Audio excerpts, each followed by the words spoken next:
हरिः ॐ इमा रुद्राय तवसे कपर्दिने क्षयदवीरा यप्रभरामहे मतिः जथा शमसद्विपदे च दुःखपदे विषमं पुष्टं ग्रामे अस्मिन्ननातुरम् हत्येने क्षीण झाला त्रिभुवन फिरला तो कपाटील बाला नाना तीर्थासी गेला पर्यघन चुके व्यर्थ कष्टीत झाला अंते गोदेसी आला तदुपरी अरुणा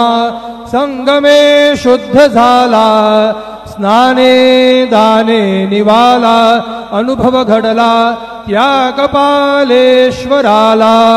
गुरुर्ब्रह्मा गुरुर्विष्णु गुरुर्देवो महेश्वरा गुरु साक्षात् परब्रह्म तस्मै श्री गुरवे नमः। सद्गुरु साईनाथ चरण कमलेभ्यो नमः। सायं पूजनार्थे चंदनं तंजज्ञं बरेः क्षिप्रौक्षन् पुरुखं जातमग्रतः तेन देवा अयजन्त साध्या रेखयश्च जे चंदनं समर्पयामि चंदनस्योपरि अक्षतान् धानावन्तं करम्भिनमपु पवन्तमुक्थिनम् इन्द्रप्रातरजुखसवनाः अक्षतान् समर्पयामि सौभाग्यमङ्गलद्रव्य समर्पणम् अहिरिव भोगैः परजेति बाहुल जाया हेतिं परिबाधमानः हस्तघ्नो विश्वाभयूनान् विद्वान् पुमान् भूमागोसंबरिपातु विश्वताः